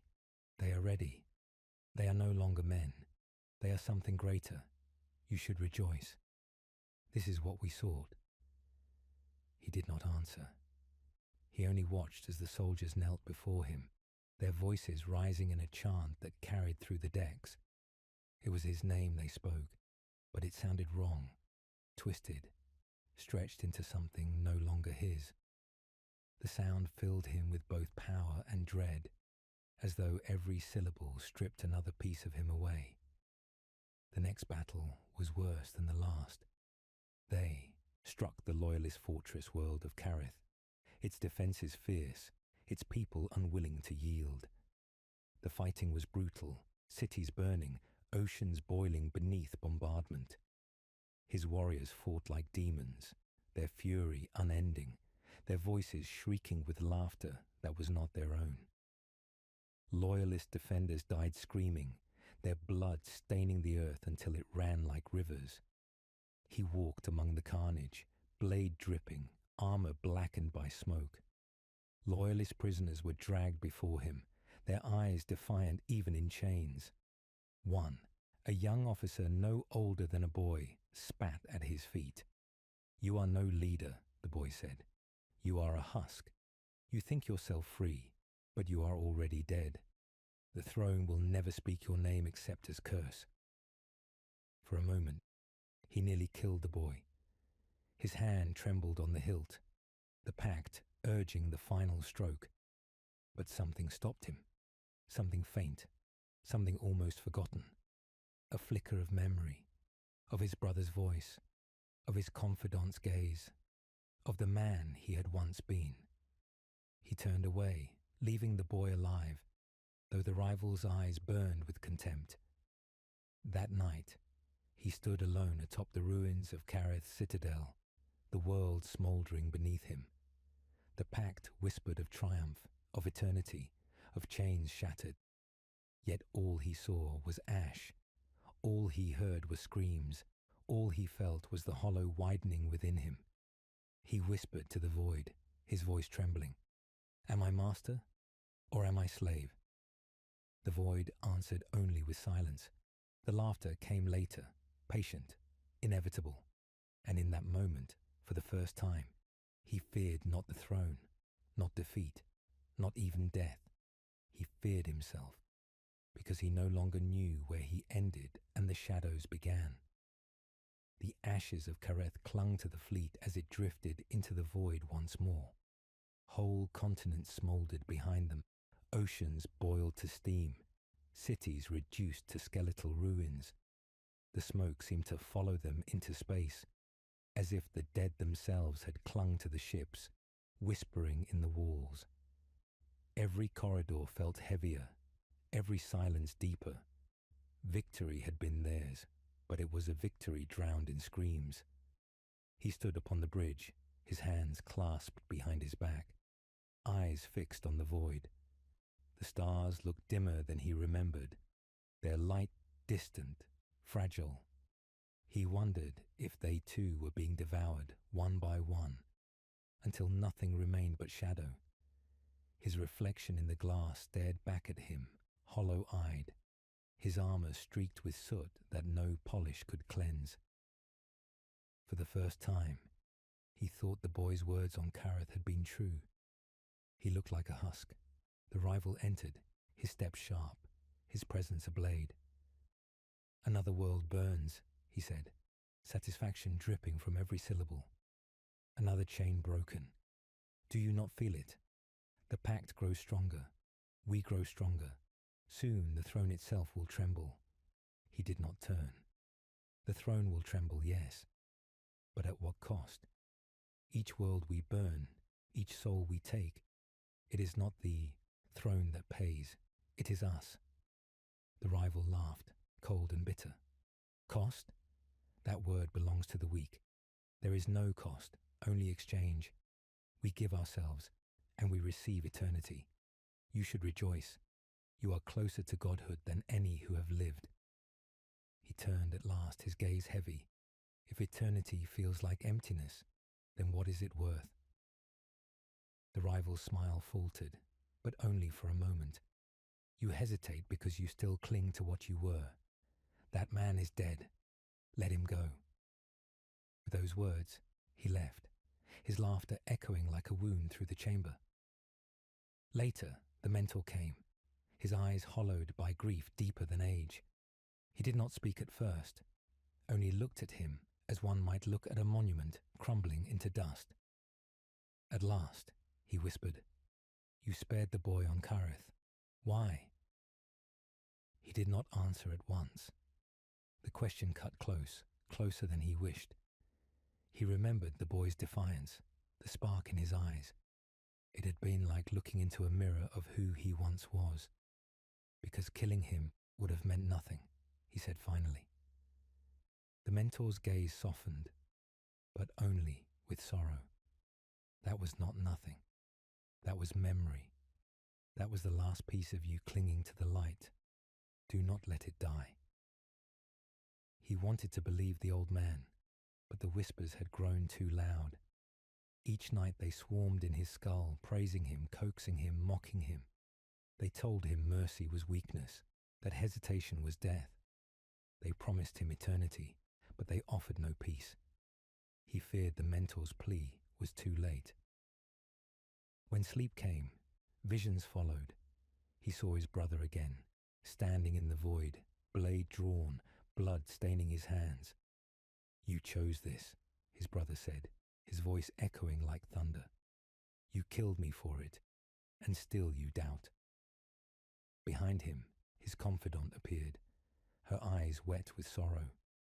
She spoke no words, but her gaze condemned him more deeply than any blade. He reached for her, but she dissolved into ash, carried away on winds that had no source. He woke with a cry, his chest heaving, his armour cold with sweat. The whispers surged, louder than before, drowning the echoes of his dreams. "You are ours," they hissed. "You have always been ours. There is no turning back." The campaign pressed on. More worlds fell, their skies choked with fire, their peoples silenced beneath steel. Each conquest bound the fleet tighter to the pact, until even the most loyal began to resemble wraiths more than men. Their eyes glowed faintly in the dark. Their voices carried an edge not wholly human. They laughed in battle with a sound that made loyalists tremble, not for its fury, but for its emptiness. And yet, fractures spread among them. Some began to whisper doubts, speaking of curses, of damnation. Some remembered what loyalty had once meant, and their silence grew dangerous. He heard the murmurs, though they thought him deaf. He saw the looks exchanged when his back was turned, the fear that gnawed at their faith. It was, during the assault on the moon fortresses of Thalos, that the first true betrayal came. In the midst of battle, when the void roared with fire, a squadron of his own ships turned their guns not on the loyalists, but on his fleet. Hulls ruptured, Crews screamed, and chaos swallowed order. Treachery had bloomed within his ranks. The rival exulted, his voice sharp with venom. "Do you see? Weakness festers, doubt infects. We must purge them, burn them, tear out every trace of hesitation until only strength remains." The mentor shook his head, his voice breaking. "Every purge leaves fewer of us. Every betrayal carves away what little soul we still possess. Soon there will be nothing left but hollow shells." He listened to neither. He strode to the command dais, his eyes burning with unnatural light, and gave the order, "Destroy them." The fleet obeyed. The traitors were annihilated, their ships torn apart, their crews consumed by fire. The void was filled with wreckage once more, the silence that followed deafening. But it was not victory. It was proof that their rebellion had begun to devour itself. That night, he stood alone at the viewport, watching the debris drift like corpses across the stars. He pressed his hand to the glass, his reflection staring back, hollow and dark. He whispered to himself, though the words trembled, "Am I their master or their slave?" The pact answered with a chorus of voices, filling his skull until he staggered. "You are both. You are neither. You are ours." He closed his eyes, his breath shaking, and for the first time he realized the truth. The throne had not destroyed him. The loyalists had not broken him. He had done it himself, one choice at a time, each betrayal carving away another piece until only shadow remained. And yet, deep within, a faint ember flickered.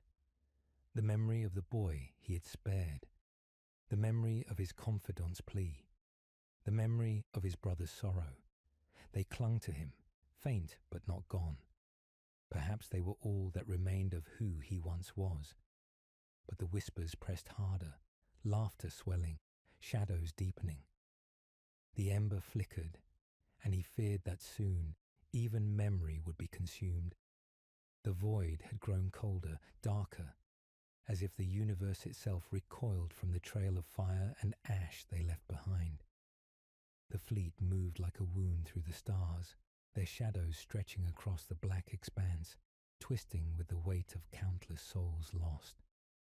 Silence pressed upon them, not the emptiness of peace, but the heavy, suffocating silence of inevitability. Each vessel carried its scars like a confession, and within the flagship, he moved among the corridors, a phantom among the living, unyielding, relentless. Word reached him that the throne itself had answered. A fleet larger, faster, more precise than any they had faced now bore down upon them, its engines roaring like the wrath of the cosmos. The loyalists were not merely hunting, they were punishing. A reckoning made, manifest. He felt the familiar pull of the pact, urging him toward absolute defiance, urging him to crush all who opposed him without hesitation, to make the universe itself bend to his will. And yet, beneath it all, a shadow of doubt lingered, fragile, insidious, gnawing at the edges of his certainty. The rival stood beside him on the bridge, eyes alight with triumph. "They come," he said, voice sharp with anticipation. "The throne has learned. They think to stop us, but we are beyond their grasp. Let them burn.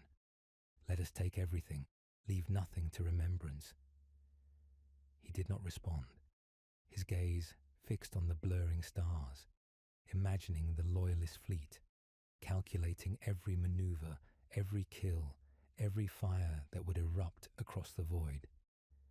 Death was no longer a stranger. It was a companion, guiding, relentless. He had slain his brother, spared the boy on Kareth, watched countless worlds fall, and yet nothing had quelled the hollow that spread within him. Every life taken fed it. Every victory widened the emptiness. The mentor approached, moving slowly, each step weighted with foreboding. "You cannot win this way," he said, voice low. almost drowned by the hum of engines and the distant roar of distant artillery.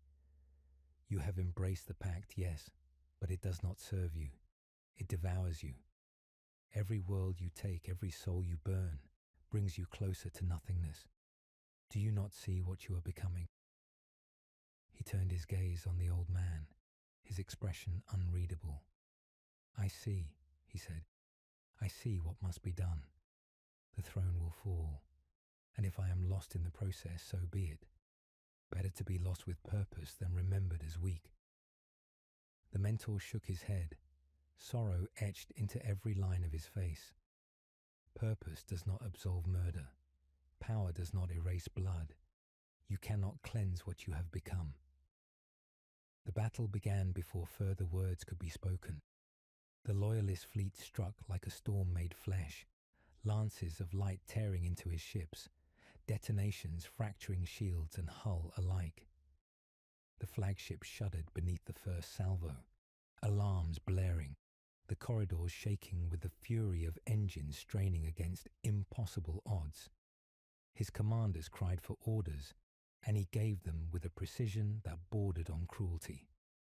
Every strike, every maneuver, every counter was calculated, executed with the calm of someone already seeing the end before it came. He moved among the bridge consoles, his presence a force that bent the minds of those who followed. Orders flew like shards of steel, each one finding its mark, each one carving destruction from the loyalist advance. Yet with every victory, the hollow within him deepened. He saw the carnage in visions behind his eyes, the screams of the dying, the fires consuming worlds, and he felt the Pact's pulse, relentless, unyielding, growing stronger with each soul consumed. The loyalist flagship was the prize, massive and armoured, its guns spitting death across the void.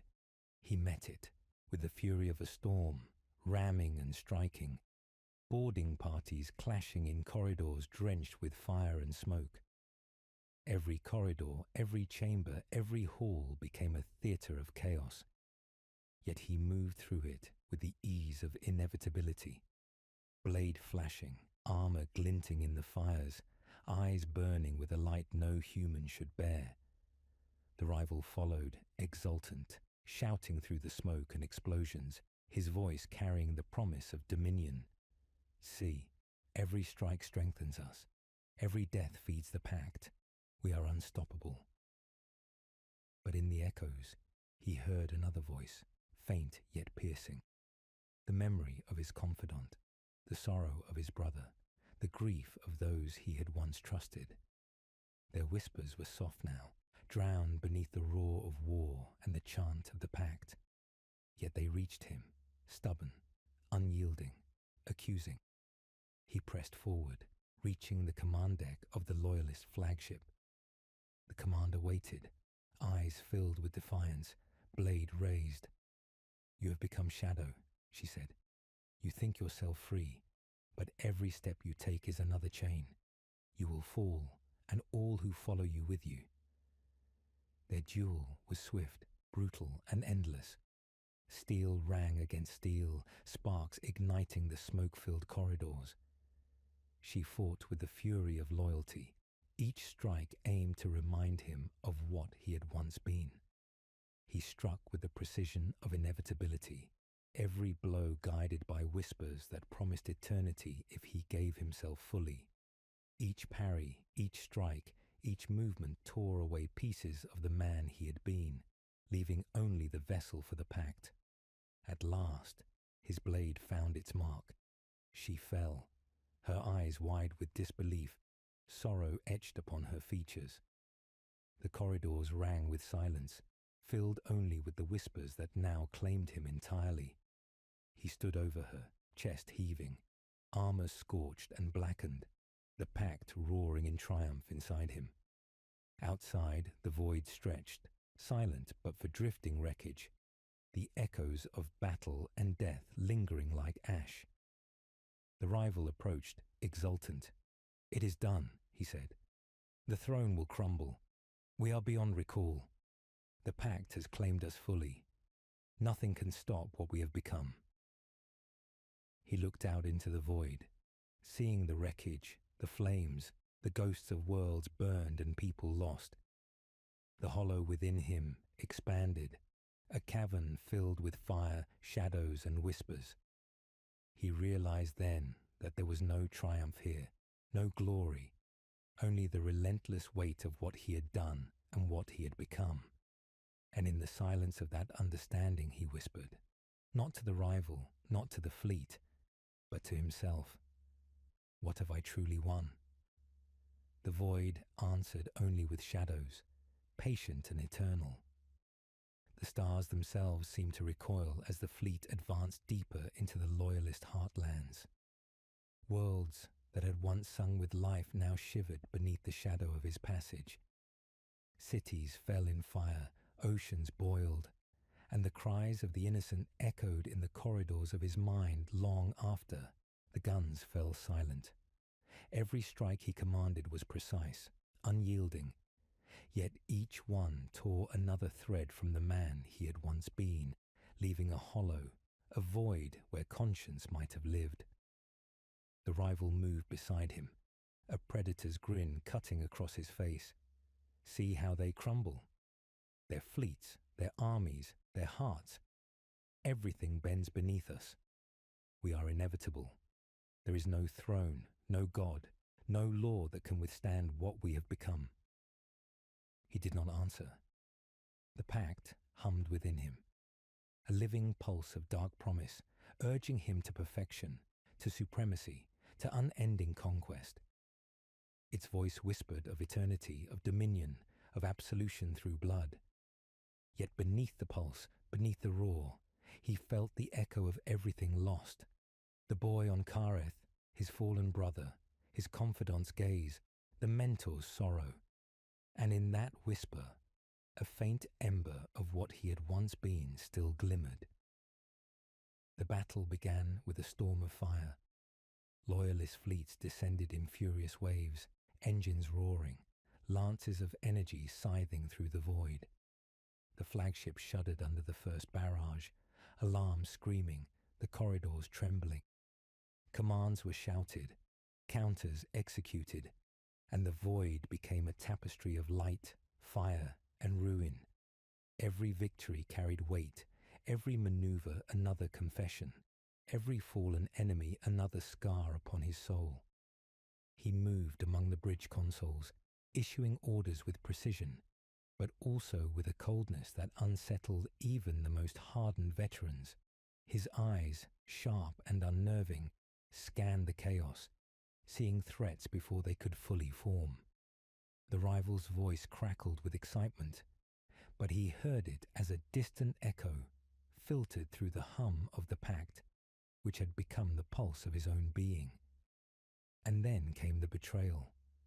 A loyalist detachment, cloaked and silent, emerged from a hidden warp corridor, striking his fleet from within.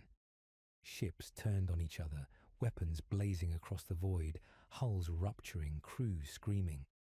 Panic surged briefly, but he moved with the precision of inevitability, redirecting forces, stabilizing the fleet, suppressing mutiny and confusion.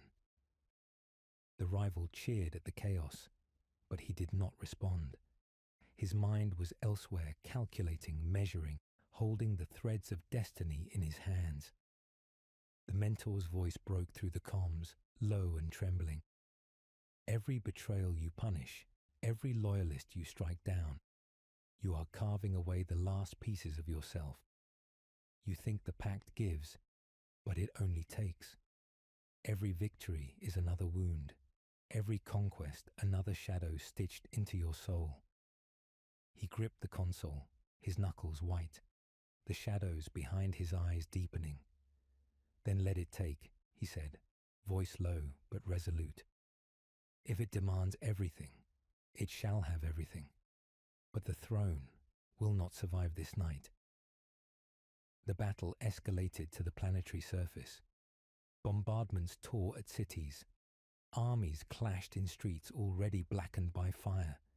He descended, with boarding parties moving through the chaos as though part of it, yet apart, untouchable.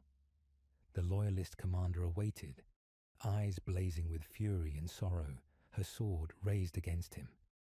Their clash was more than steel. It was history, memory, betrayal, and inevitability wrapped into a single, lethal dance. Every strike tore at him, not just her defense, but the weight of the lives she represented. He parried, struck, and pushed forward, the whispers in his mind urging perfection, guiding each movement with uncanny precision. His blade found its mark, and she fell, her body a monument to defiance and sacrifice. The corridors echoed with silence, filled only by the soft hum of the pact, exultant in its triumph. He stood alone among the ruins, chest heaving, the fires burning worlds into ash behind him. The rival approached, exultant, eyes wild. See, the throne is crumbling. Nothing can stand against us now. We are beyond gods, beyond kings, beyond mortality itself. He did not respond, only looked out across the surface of the world, blackened and silent. The flames reflected in his eyes, but they were hollow, consuming, offering neither warmth nor solace. The pact pulsed in him, relentless, insistent, binding him tighter with each life extinguished, each soul consumed. And yet, in that hollow, faint but unyielding, were the memories he could not sever. The boy spared on Karath, standing in defiance, his brother's eyes at the moment of death, filled with sorrow and accusation, the confidant's gaze pleading, urging him to remember. They whispered not with power, not with authority, but with truth. And for a fleeting moment, the shadow that had claimed him faltered. The fleet regrouped, battered yet unbroken. The rival was already plotting the next strike, eager to plunge further into annihilation. The mentor's voice remained, soft yet persistent. Every act leaves a mark, even those you think hidden, even those you think justified. Soon there will be nothing left but echoes, and you will hear them all. He pressed a hand to the viewport, staring into the void littered with debris, fire and smoke. The whispers in his mind roared, praising him, commanding him, shaping him into what he had become. Yet the faint ember of memory burned still, fragile but alive, a reminder that even in the shadow of eternity, some piece of the man he once was remained. He whispered into the silence, not to the rival, not to the mentor, not to the fleet, but to himself. I have chosen. I am the architect of this ruin, and still I endure. The void answered only with darkness, patient and unyielding, carrying the echoes of billions of souls across the black between the stars. The galaxy was silent, not the calm of peace, but the hollow silence that follows the collapse of worlds. Stars blinked faintly, their light weak, struggling to reach the void between ruins. Planets lay broken, their surfaces scorched. Oceans boiled to ash, cities nothing, more than skeletal remains. The fleets that had once roared through the void now drifted, empty shells, their crews hollow, shadows of what they had been. He walked through them, armor scorched, bloodied, eyes aflame with the unnatural light of the pact that had claimed him. He came to the flagship's bridge, now eerily still. Only the hum of failing engines and the distant crackle of dying weapons remained. The rival stood beside him, exultant, hands trembling with the thrill of ultimate conquest. "It is finished," the man whispered, voice sharp with triumph. "The throne is no more. The galaxy bends before us. Nothing can withstand what we have become." He did not answer. His eyes scanned the shattered void, the drifting corpses of worlds and fleets, and he felt an emptiness so vast It threatened to swallow him entirely. Victory had been absolute, yet there was no joy. Only echoes. Echoes of those he had lost, those he had destroyed, those whose blood now stained his soul. Every choice he had made, every life he had taken, every world he had raised, pressed upon him like a mountain of ash. The mentor appeared at the far side of the bridge, frail and worn, his gaze heavy with sorrow. "This is the cost," he said softly, almost to himself. "You have become what you sought to wield, and yet, in wielding it, you have lost all that made you human. Do you feel it? The hollowness, the emptiness?" He looked upon the old man, and for the first time in centuries, he felt the weight of mortality, not his own, but the mortality of all he had touched. He had sought eternity, dominion, absolution, and in return, he had received ruin, silence, and the cold echo of countless deaths. "I feel it," he said, voice low, reverberating through the empty chamber. "I feel everything. I feel the stars die, the worlds burn, the screams that will never fade. I feel the shadow that claims me entirely." The rival laughed, thin and sharp, a sound that grated against the silence of the bridge. "You speak of shadows as though they are burden. They are freedom, power, eternity. Do you not see? You are more than mortal, more than man. You have touched the infinite. You have become inevitability itself." He turned, eyes burning, and for the first time he spoke not with command, not with force, but with something softer, haunted. "I have touched it, yes, and in touching it, I have lost myself, not to the throne, not to the loyalists, not to the galaxy, but to the very thing I sought to master, the Pact. It claimed me, and I am nothing else." The rival's smile faltered. "Nothing else? You command fleets, crush worlds, have bent death itself to your will. You are everything. The universe itself will remember your name." He shook his head, and in that movement the weight of all he had done pressed down upon him. Remembered, no, only feared. And even fear fades, as all things do. What I leave behind will not be glory but silence. Ash, shadows. The cost of eternity is not dominion. It is the absence of what makes life worth living. The mentor stepped forward, trembling. Then why continue?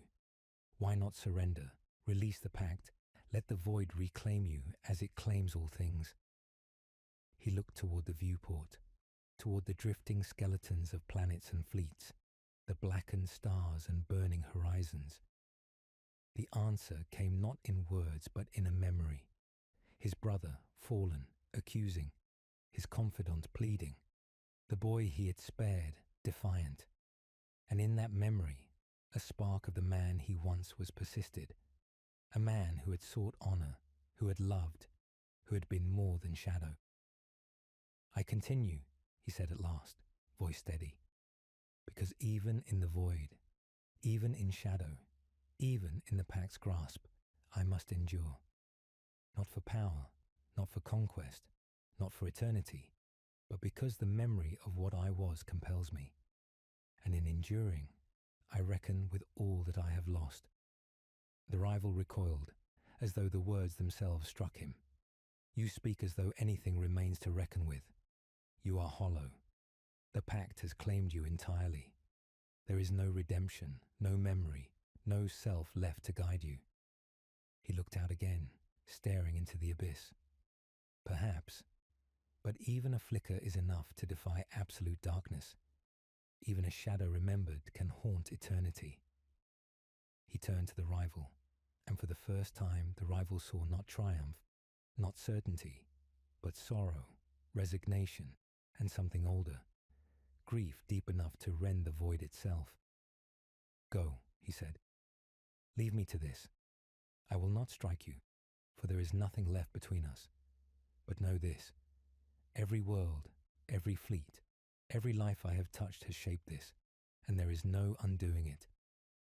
The rival hesitated, then left, silence reclaiming the bridge. The engines hummed, faint and dying, and he walked to the viewport once more. Below, the remnants of Kareth, Thalos, Arkan have drifted in black emptiness, scarred worlds, echoes of his conquest.